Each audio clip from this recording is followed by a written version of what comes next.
Christmas, everyone. Welcome to another episode of All About the W, your weekly deep dive into the WSL stat stories and star performances.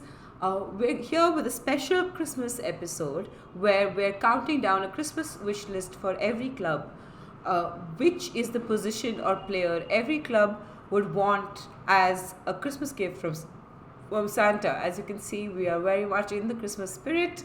Kai has a wonderful Santa hat, and I did not own a Santa hat, but I own an ugly sweater that wears a Santa hat. So that's Yeah, what we're doing today. it's a really cute sweater. What do you Yeah, say? yeah, I love my ugly Christmas sweaters. They're the best. If I could wear them all year round, I would. I love Yeah, Ash has Christmas. the best collection of Christmas socks and sweaters. Yeah, For somebody in India, I feel for somebody who lives in India, I think that's a good yeah, collection. I have added recently to my Christmas collection, socks Ooh. collection, because I earlier I had like a Santa socks and a reindeer socks. Now I have snowflake socks, mistletoe socks. Oh, I'm getting there. I'm getting there. nice, nice. Soon I will just be Christmas all year round. Anyway, um, uh, let before we start our countdown, make sure you like, subscribe. If you're new to the channel, we really appreciate a subscription. We are a new channel and we are growing, and that would be your Christmas gift to us. Um, okay, Kai, let's get started with the WSL Christmas wish list. You want to kick us off with Arsenal? Yeah, so we thought we'll go alphabetically. We can start with Arsenal. I think uh, in terms of the movement that they've had in the transfer window already, I think they're going for a right back in Camilla Homburg. We obviously saw her at the Euros; she was quite impressive. Um, and I think they've needed a backup for Emily Fox for quite some time, so that's definitely a positive for them. But I think the part of the pitch that causes them the most problem, I would say, um, is probably that defensive midfielder role because obviously we saw a few weeks of Arsenal without Kim Little. And listen, Kim Little is not like, I mean, obviously she's become an eight over time, but she's more of an attacking midfielder. But she's played that role for Arsenal and she's played it well. But obviously Kim Little is an older player, and if you overplay her, she is going to struggle with fitness. So I think they definitely need to go in for a defensive midfielder right now because I mean they'll probably look at other options as well. Given the Asia Cup, I think they'll lose Steph Catley, Kyra Cross, as well as Caitlin Ford to the cup. So maybe they'll try to buy like a winger or something like that. But I think in terms of how Arsenal play, uh, a six or an eight should be their priority. Yeah, definitely. I agree. I agree with that 100%. I've been crying out for a midfielder in Arsenal for a while, Yeah. especially since they got rid of Walty.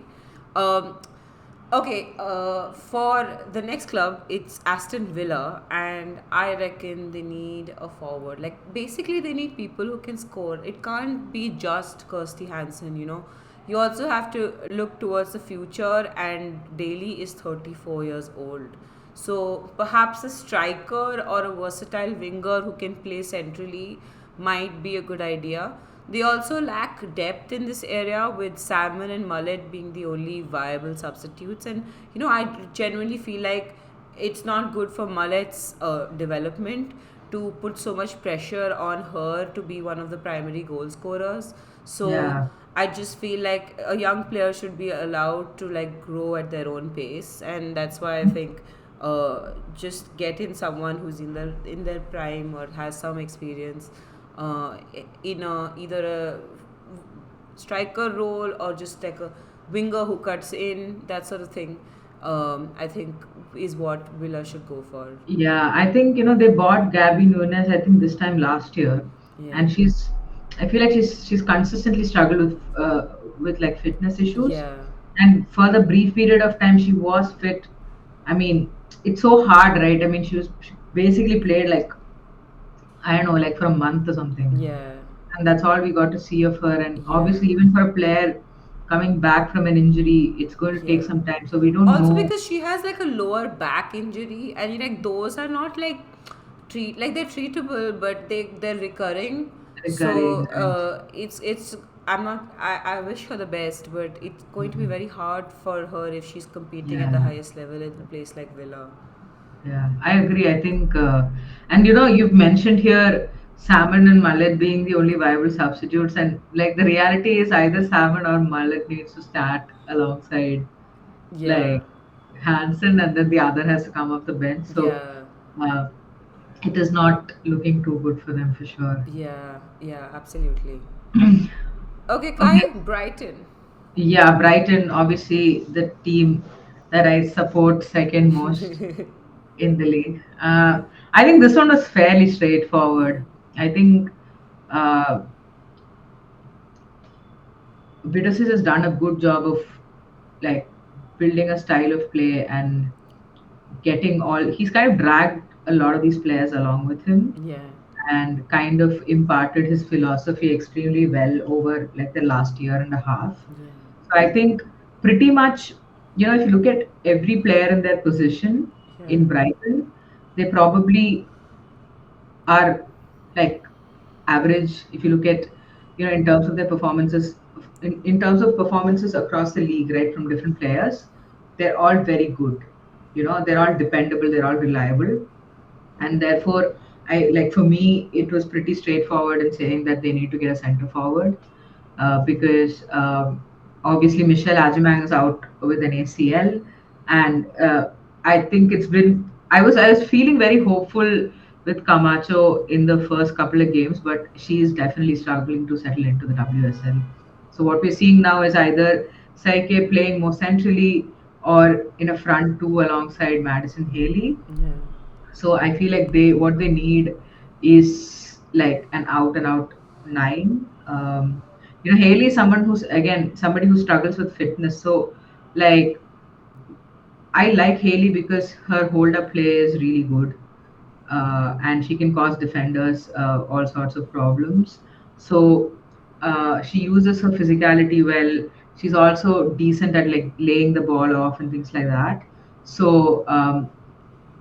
I feel like what they need is a target player, and I hope like the kind of player I want them to bring in is probably who's good at hold up play, hopefully just available and Yeah. fit.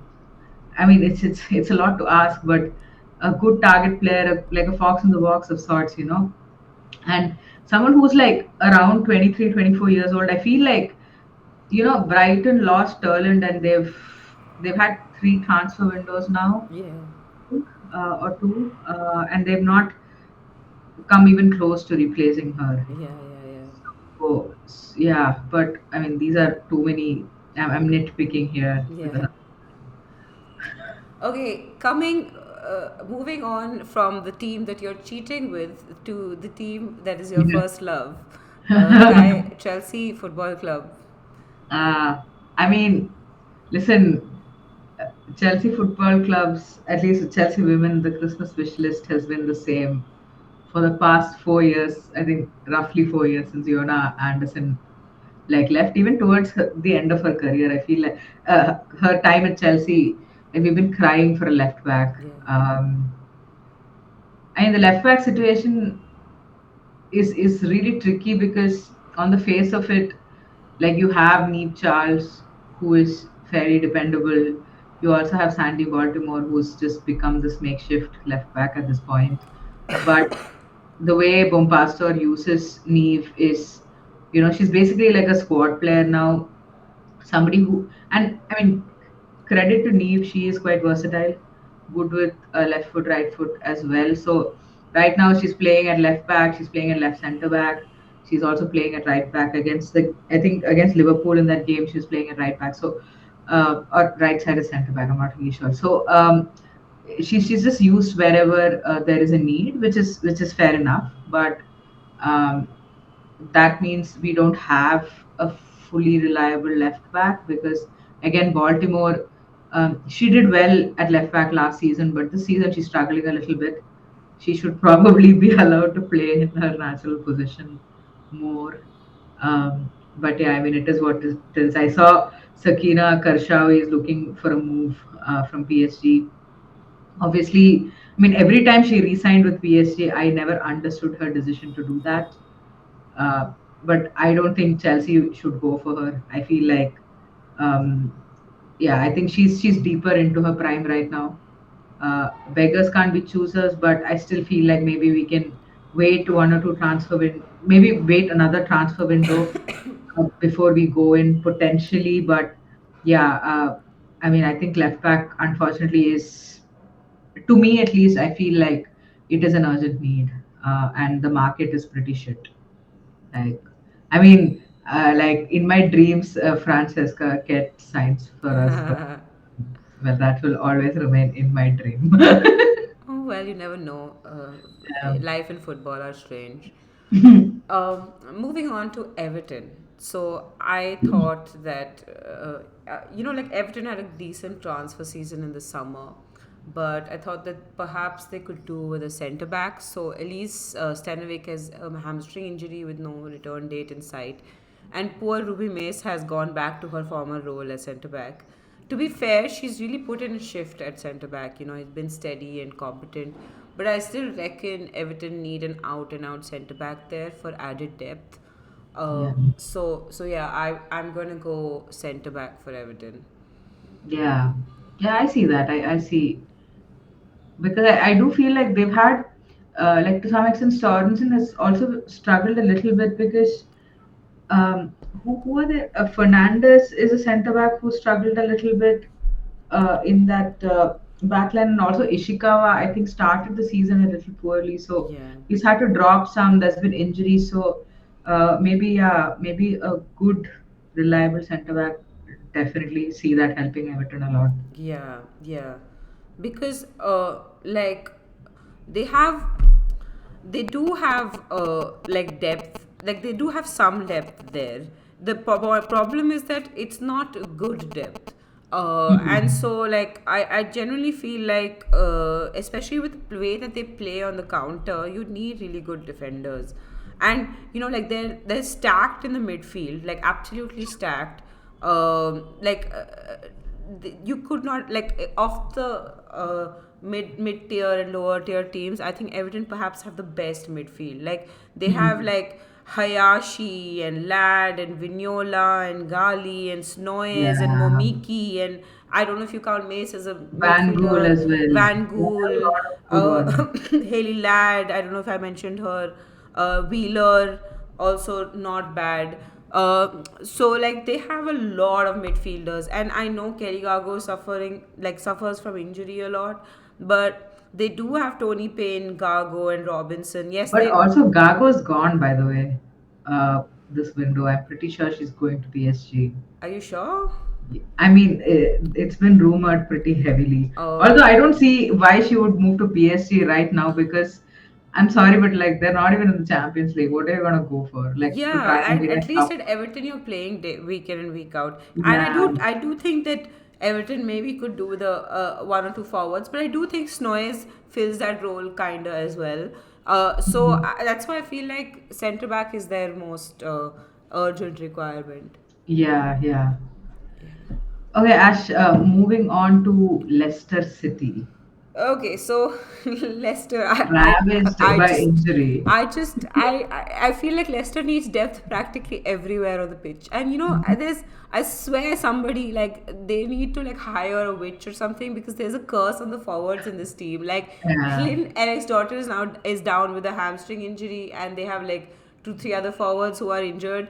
But I still reckon they need a quality cam, like a proper Mhm. creative attacking midfielder. So currently Van Egmond has been playing that role, but she's in the but she's like, first of all, she's like 32 years of age, and second, she started the season well, but is in the first percentile for shots attempted and the third percentile for chances created out of all the players in the league, which means that even with how Leicester play, that's way too low for an attacking midfielder. Yeah. So like, uh, and it's not just the stats bearing out. I just feel like Leicester, like, the minimal forwards that they have also do not get a chance because nothing is created for them, and if they're not going to Yeah. get the ball, they're not going to score. So I genuinely believe that Leicester, if they had a better camp, could actually create a little bit more. Yeah, and she's played a lot as well. She's played 849 minutes, started 9 out of 11 matches. So, yeah, that is pretty poor. Yeah, exactly. So that's generally what I feel. Okay, moving on to Ash, what are we? Oh, yeah, Liverpool, alphabetically. No, yes. yeah, Liverpool, yes. So Liverpool, like they need a whole squad. Like, what do you say about Liverpool after this drubbing that they've just gotten? Like, I just do not know. I genuinely reckon they just need a new manager more than anything else. They need a new manager and a whole new squad. But since we're doing one player, Santa Claus is, Listen, I can I just jump in on that? I yeah, feel like they had the 1 million that they got from Olivia Smith. They yeah, basically spent it bringing in Gareth Taylor, yeah, and obviously they can't sack him. Now they'll yeah, be like, no, this is a project. yeah, yeah, You know, yeah, he has vision, and we'll stick with him and all that yeah. nonsense. I mean, basically for his project to work in the next three transfer windows, its entire squad has to be overhauled. You Pretty much know, everybody needs to be gone. weird take, but I think that the place that Gareth Taylor would have been happiest actually is LCL, because they would have given him the money and the players, etc., that he needed to like be like Yeah. as fabulous as he wants to be. Uh, Mm. I just feel like Liverpool was not the team, even with the players not injured. It wasn't the player profile he would have needed to have a successful team anyway. Yeah.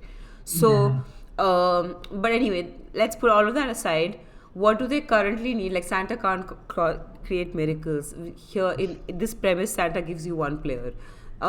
So, you know, push comes to shove, like both Robinger and Roman Hogg have ACLs, and they're not coming back soon. So I reckon Liverpool needed 10, like a cam or even like a second striker in the 10 role to hold up play for Olsen, who's really good one on one, like we've said. So if someone could just hold up play for her, and then she follows up with a run, I think that's kind of like what Liverpool need. So I'd say get a cam. Yeah. Oh man, Liverpool. It's just I have no words at this Yeah. Oh point. my God, it's just a dumpster fire right now. It's really The, bad. the funniest thing was yesterday. I watched Liverpool lose like 9-1 to Chelsea, and then I opened my Twitter and it's like Jocelyn Fisher has been sacked, and I'm I was like, like, what just happened? yeah. Nobody Anyway, was surprised. Also, that is the problem. Uh, yeah. but Anyway, speaking speak. of Justin Prisher, right? Ash. Okay, London City Lionesses. So this is obviously a squad that is just very new. Yeah. Like everybody has come in. Pretty much everyone in that squad came in the summer. So obviously relationships need to be built there. So for me, I don't think there needs to be too many changes to that squad. I feel like where they do look a bit thin. First of all, like I'm just going to talk about the squad a little bit. I just find it really weird. If you look at the squad, like it's either like really young players or players are towards the who are towards the end of their peak. Like it's like 21, 20, 22, 19 years old. And then there is like 30 to 36 years old. Yeah. And of course, like there are a couple of players like Georo who are still like in their prime, very much in their prime. So I just feel like um, there is an issue around squad building there because some of those decisions have been quite shocking to me, some of the players that they brought in. But that aside, I do feel like they look a little thin up front. This is with the assumption that some of their midfielders who've not started, like for example, like a Daniel Van Donk or Katie Zellem, who have I think who've not been fit, assuming they'll be back to fitness in Jan. I think they need a striker because obviously Goodwin, excellent striker, really fun to watch.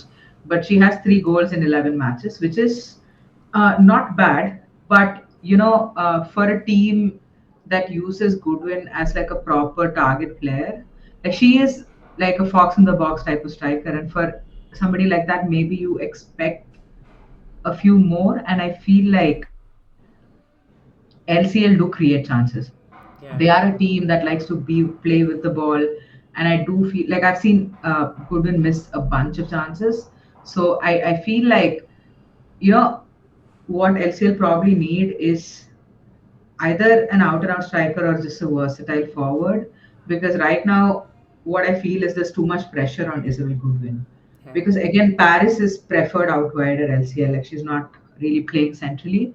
So or they play in a front two together. That's also happened a couple of times. But yeah, I think what they need is some depth in attack. Yeah, yeah, I agree with that. Um, okay, moving on to Manchester City.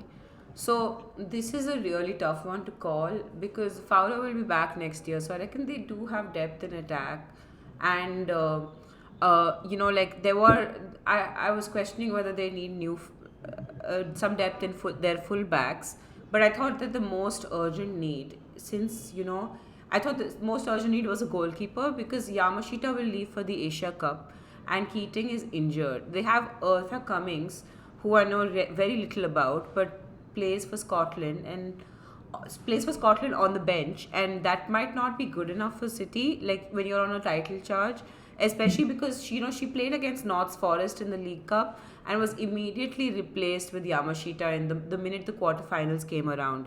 So that doesn't suggest to me that Jurglertz rates her very highly, because otherwise you continue in the cups with your second choice keeper, right? Yeah. So so yeah, that I feel like in that sort of situation, like you can like with fullbacks etc. You can kind of like make it work. You play your left back and your right back, play the right back and the left back. You can kind of like tide over, but with goalkeeper, like this, it's a specialized position, nobody else can Yeah. play it, and so I do think that maybe they need a new goalkeeper. Yeah, I do wonder if Keating, like, I do wonder what will happen even if Keating is back fit. Like, Yeah, I honestly don't know, like, where Jeglerts is at with how he sees Keating. yeah, Like right now, I don't know if there's a proper competition between Yamashita, like a Yamashita and a fully fit Keating. yeah, If there's competition, or Yamashita is clearly the number one. So yeah, yeah, I think that's a good shout, definitely a good shout. Because otherwise, I feel like that squad is deep. yeah, Um, I think they've done well. Like you said, maybe like the fullback areas, something to look at. But this season, because they don't have Champions League, yeah, I think they just have the cup games, and I feel like all of those players can play, full 90s, yeah, like every other week, a midweek game. I think they can perfectly like manage that perfectly well. So yeah. they're in a good place, I think. And then once they get Champions League next season, they can obviously go in for like depth at like fullback areas. Yeah, plus, like the thing is, like currently, Lazel is injured. Lazel can play both centre back, full back, both. And but Lazel will, I think, be back next year. So it's Okay. like a hip injury or something. But surgery happened December 19th. So I'm guessing by February, Lazel should be back. Okay. So so yeah, I reckon they can definitely tide over in the defense category. Hmm. Yeah. All right. Moving on to United. So obviously, United have already been linked to Scholler as well as Lundqvist. So obviously, Scholler is a striker and Lundqvist is a fullback, right back. So good to see that they've tried to add some depth to that right back position, because Jane Riviere looks like she's going to fall asleep on the pitch at full time whistle. She's like ready to crash. So yeah, that's definitely like a good addition for me. Like my initial thought was, oh, they should go for somebody like good midfielders, because again, Zigiotti has looked really tired. But in the last couple of weeks, what Skinner's rotation has showed us is that maybe an Awujo or a Nalson can hold their own enough while playing within that system to contribute pretty positively to that team, you know. So, um, so then I went further back in the pitch and realized they have two fit centre backs Yeah. in Mel Etissier and Dominic Janssen. Obviously, you know, in that game, I can't remember which one. Obviously, Janssen picks up a red against Atletico Madrid, and then Gabby George has to come and fill in at left centre back for the next game in the Champions League. So obviously they don't have depth there, and like Mel Letizier, yes, we know she's a player who is like her fitness is top notch. She's always available for United, but then you're playing tough midweek games, and we've seen the exhaustion. We've seen Mel Letizier, like somebody who almost never makes errors, like make errors that has cost her team. So that's just a sign of tiredness. So I think they desperately need to, like, obviously they have that those knockout games, the playoff games. In the I just called it the knockoff games. Not okay. Anyway, the playoff games, and I mean, assuming or being a little optimistic and assuming that they're going to make it to the quarterfinals. That's like four more games, very intense games that they need to play, and they definitely need depth. And also, I don't rate Millie Turner, even if she comes back. Like, I don't think she should like start or anything. I feel like they just need to go and get an elite centre back. Yeah. That's you're United. You have to be able to do that. Yeah. And yeah, absolutely. Uh, Coming to Spurs, which is our next team alphabetically. I was so confused about where, like, because if you ask me, we need at least like three new transfers minimum. We are getting replenishing the midfield already, so I wanted to focus on our attack mostly because we need a versatile winger to replace Nas, who Wait, has you're getting upset, and who else? um, wait, I forget the player's name. It's a longish name. I It sounds like I've wait. forgotten. Oh, Black Sad, you're getting really Yeah, yeah, bad. yeah, yeah. Yeah. Uh, Thank you, Kai, for remembering. But coming back to like the attack, like Martha Thomas has proved that she can't fill this Nas for Yeah. this gap for Nas, not Nas for gap. Damn it. Can't fill this gap in for Nas, who has an ACL, no return date, and obviously will it's a long term injury. And so yeah, neither Thomas or England's natural game is that to play off the wing. So yeah, I think we definitely need a versatile winger. Tandberg obviously can play that role. Also can play up centrally as a striker, but Tandberg, I don't know the return date is on Tandberg, and I think even if Tandberg came back, we'd still need replenishment because on the other side, Winberg can also be upgraded on, in my opinion. Yeah. So I reckon we do need like a winger who can play from both sides. Also because I genuinely feel like at some point we will sell Martha Thomas. Please let that point come soon. I just can't do it anymore. I keep thinking, okay, now she's scored finally after 2 years, and then now she's going to go on like a tear, and then the next game it just like stinks. She Uh, is absent or like present in the worst possible ways. Yeah, yeah, exactly. So I just feel like it's time to get rid of Martha Thomas and get someone and have Tandberg play the Thomas role, which is like centrally as striker along with England. So yeah, we definitely need a winger. Yeah. I think potentially Black Sad has been signed as a winger for you guys. Because I think the Black Sad news broke immediately after Naz's ACL, I think. So I feel like she is a pretty versatile player, can play across the left flank. But yeah, I think definitely going to be a good signing. Hopefully, maybe you can get another one. You never know. Oh All right. yes, I forgot about Rackstad actually when I was making this list. And you, I mean, if we're not getting going to go for a winger, I'm trying to think what we could go for. Maybe we could go for a cam because Mete Oros is also injured, and you Yeah. know, I honestly do not know what Kit Graham brings to this team.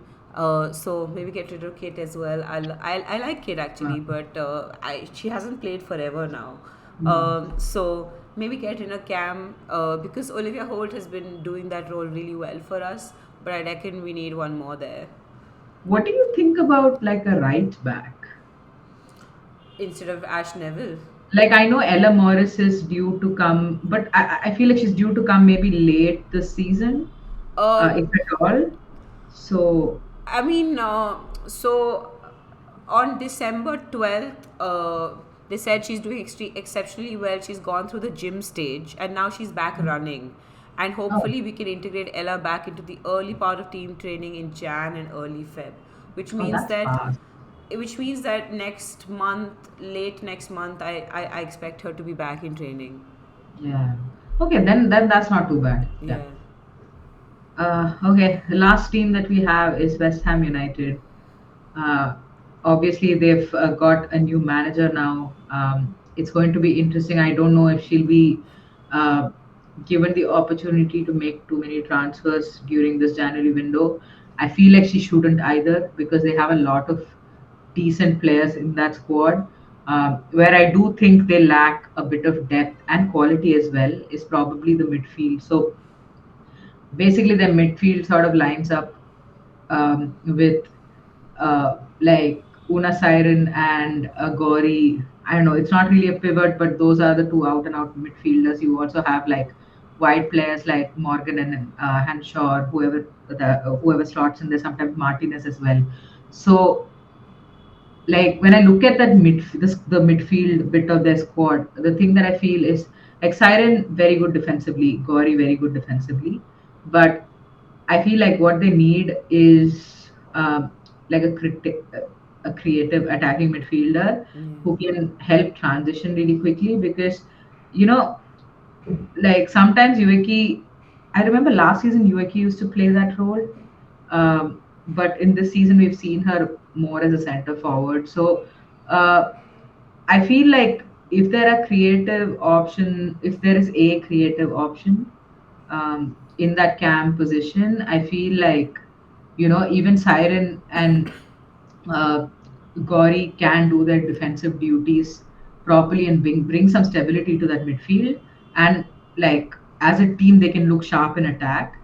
And the other thing I want to see more from West Ham is like good link up in the wings, like on the flanks, like fullback or wing back to whatever center backs or whoever's playing the midfield. Because I feel like their strength in some ways lies in the wide areas and they've not been able to bring the best out of that. But we know if you've watched our earlier video on the manager who's coming in, uh, Rita Guari. Guarino. So, um, like she's obviously somebody who likes to do that. So maybe we'll see a couple of additions out Yeah. wide. But I think Italian editions, it will happen. Italian editions, yeah. For me, I think it absolutely has to be a cam that West Ham adds to their squad. Yes. Okay, if you feel like we have not adequately addressed the compelling need of your team, make sure you put it down in the comments and tell us why you disagree with us, why you agree with us, who your dream player is that you can feel is achievable. Do not, no pipe dreams for Santa. Um, but yeah, like, subscribe, comment, do all those wonderful things, and Merry Christmas to all, and to all a Happy New Year. We will see you next year, I think. Bye bye.